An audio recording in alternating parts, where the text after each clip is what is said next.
आज हिंदुस्तान को इन्होंने जो है ना बेरोजगारी में नंबर 1 और जो है कर्जदारी में नंबर 1 और भूखमरी में नंबर 1 देश की जो है ना इन्होंने आज अंधभक्ति में नंबर 1 इन्होंने नंबर 1 के बहुत सारे रिकॉर्ड तोड़ दिए मोदी जी की सरकार ने।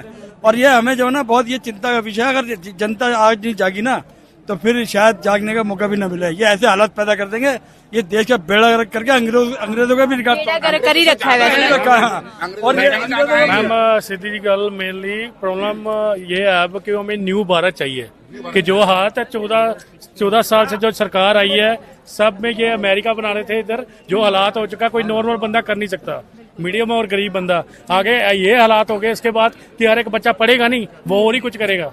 जो ये हालात हो गया कि एजुकेशन सिस्टम में सब करप्ट हो चुका सिस्टम। हम पूरे वर्ल्ड के कंपेयर करते थे, दुनिया आती थी तो वो हमें सीरियस सोचना पड़ेगा। पूरी जनरेशन फैमिली को इधर हो पूरे वर्ल्ड में हो, अगर हमें फिर वही भारत चाहिए पर इनको पूरा इनका रिजाइन लेके सबका स्ट्रिक्टली और बहुत आज से नहीं। जो आज अगर हम नहीं सोचेंगे तो फिर आगे फिनिश है। तो बहुत अभी सबको बाहर आना चाहिए। तो इसके लिए एक पूरा जस्टिस चाहिए, हमें रिजाइन चाहिए स्ट्रिक्टली। ये चीज बहुत सीरियस है। मैडम मैं यही कहना चाहूँगा, सबसे पहले धर्मेंद्र प्रधान को इस्तीफा देना चाहिए और मोदी को भी इस्तीफा देना चाहिए। एक पूरे बीजेपी में एक ही बंदा था अटल बिहारी वाजपेयी, 2 मिनट में इस्तीफा दिया था नैतिकता के आधार पे। आज हमारी बच्ची, हम हिंदू हैं, हिंदू मुसलमान सिख ईसाई कुछ आपस में भाई भाई है। और मेरी बेटी 3 बार से फेल कर रही है।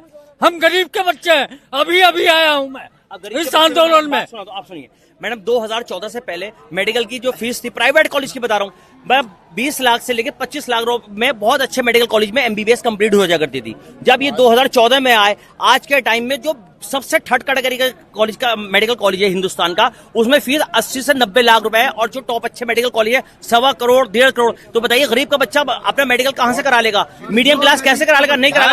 इसका गवर्नमेंट का मकसद क्या है कि आप पढ़ाई को इतना महंगा कर दो, गरीब से मीडियम क्लास से और अपर मीडियम क्लास से इतना दूर कर दो, इनके बच्चे पढ़ेंगे नहीं, ना पढ़ेंगे तो नौकरी नहीं मांगेंगे। अभी तो ऐसी हरकतें कर रहे हैं। ये हरकतें कर रहे हैं। इन्होंने देश के हालात बिल्कुल बिगाड़ दिए हैं, बस से बदतर कर दिए हैं। और अगर अभी भी हम लोग नहीं जागे तो समझ लेना ये देश जो है गर्त में जा चुका और जा चुका होगा। फिर हमारे पास इन बच्चों का फ्यूचर नहीं होगा बचाने के लिए। मैडम लास्ट है मेरा। ओके, आज जो बिल्कुल बेकार देश है बांग्लादेश, कजाकिस्तान, वहाँ 25-25 लाख में एम्बुलेंस करा रहे हैं। हमारे देश में 80 लाख हैं। जो हमारे देश की इतनी बड़ी आबादी है 80 लाख हैं, और जो किसी मतलब में देश ना है वो 25 लाख में एम्बुलेंस करा रहे हैं, कोई 30 में करा रहा है। आज हम उनसे पीछे हैं क्योंकि वहाँ का एजुकेशन सिस्टम यहाँ से बढ़िया है। यहाँ तो कुछ है ही ना। यहाँ तो इतने बच्चों ने हत्या कर ली, आत्महत्या कर ली। किसी का कैसे हुआ? धर्मेंद्र प्रधान ने एक स्टेटमेंट दिया हो, कभी प्रधानमंत्री ने दिया हो, अमित शाह ने दिया हो, कोई भी बिल्कुल चुप करके बैठे हुए हैं ना। आया हो कि बच्चों ये हमें दुख है, एक दुख करा हो कभी भी। एक्चुअली है कि धर्मेंद्र प्रधान यदि इस्तीफा देगा इनकी पोल खुल जाएगी।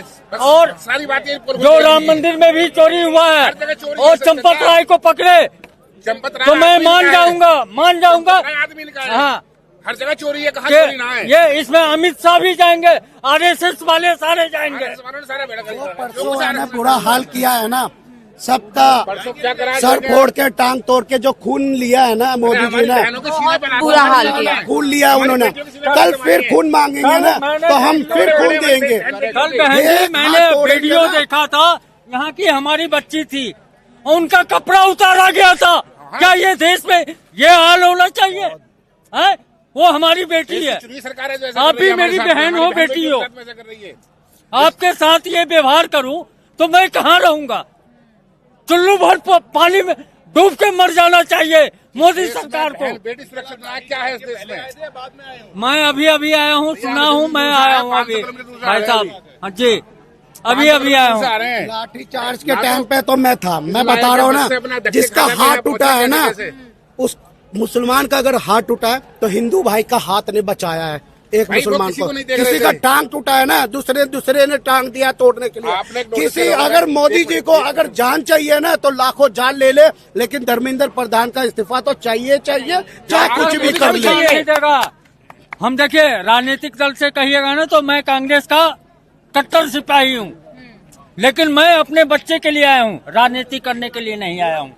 राजनीति होनी भी नहीं चाहिए यहाँ पे। राजनीति मैं अपने बच्चे के लिए आया हूँ। जिन्होंने कल ये लाठीचार्ज करा है वो सारे गुंडे आरएसएस के हैं। उन पे बहुत से लोग हैं जिन पे नाम प्लेट नहीं है, कोई बिल्ला नहीं है, कोई चप्पल नहीं है, वो खाली जवाब चप्पल दिया में था। है। एक लेडीज ने जवाब दिया था, वो आरएसएस, वो क्या कहते हैं, फौज वाली, कि वो बिल्ला जो हटाया गया था वो गर्मी की वजह से हटाया गया था।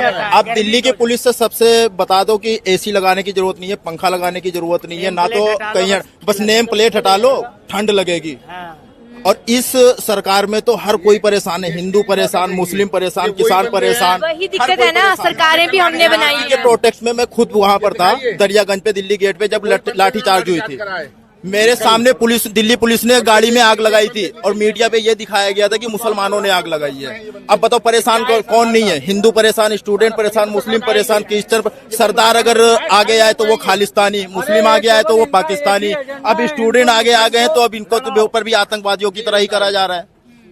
तो ये सरकार तो हटनी चाहिए भाई। पूरे हिंदुस्तान से ये निवेदन है कि जब ये वोट मांगने आए तो 163 का वहां पर हम लोग लगाएंगे कि यहाँ पर 163 है, कोई वोट मांगने ना आए, धारा 163 लगाएंगे। बिल्कुल घुसने नहीं देंगे बीजेपी वालों को, ठीक है?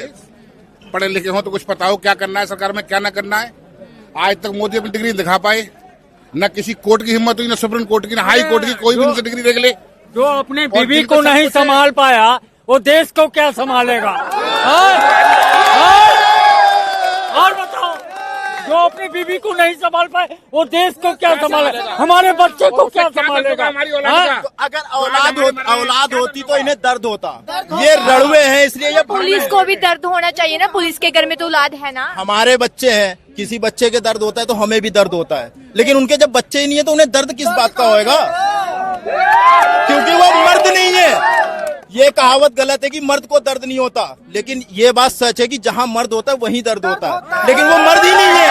अगर मर्द होता तो शादी करके बीवी बच्चे होते सबके। ये मर्द नहीं है, मर्द होता तो मर्द वाला काम ये करते हैं नहीं। मर्द नहीं है। ये मर्द होते, शादी करते, बीवी संभालते, बच्चे पैदा करते, ये मर्द नहीं है, इसलिए इनको दर्द नहीं होता। हम मर्द हैं, जहाँ मर्द होता है वहाँ दर्द होता है। भाई मेरे बच्चे हैं, किसी बच्चे को चोट लगती है हमें दर्द होता है, ठीक है? इसमें सभी हमारे भाई हैं, हमारे बच्चे हैं, ठीक है? अभी सुबह में एक वीडियो देख रहा था, एक गोद में बच्ची थी, उसके पापा को दिल्ली पुलिस जबरदस्ती, वो उसने सिर्फ थैंक यू बोला था, उसके बच्चे के सामने दिल्ली पुलिस उसे गिरफ्तार करके लेके जा रही थी। सब मना कर रहे थे, कह रहे थे छोड़ देंगे, वो बच्ची रो रही थी। तो क्यों इन्हें दर्द नहीं होता है? किसी बच्चे के सामने किसी बाप को गिरफ्तार करोगे तो दर्द होगा ना बच्चे को, लेकिन इन्हें दर्द नहीं होता। ये बीजेपी सरकार हटेगी। हम तो वोट देते नहीं है, बाकी अंधभक्तों का पता नहीं। हमारी दादी ने हमें अंग्रेजों की कहानी सुनाई थी, ठीक है, लेकिन हम अपने पोतों को, अपने बच्चों को अंधभक्तों की कहानी सुनाएंगे। यहाँ कंस्ट्रक्शन में हम क्वालिटी से नहीं खेलते हैं। यहाँ पे कंस्ट्रक्शन फील्ड से नहीं प्रिसीजन से हो रही है। तो genesis Heights project RERA approved है, SBI अप्रूव्ड है, कंस्ट्रक्शन फुल स्विंग पे है। दैट मीन्स आपकी इन्वेस्टमेंट 100% सेफ है। तो चंडीगढ़ यहाँ से मात्र 4 मिनट, एयरपोर्ट 10 मिनट की दूरी पे, decathlon, DMart, KFC, McD, everything with in 2 minutes.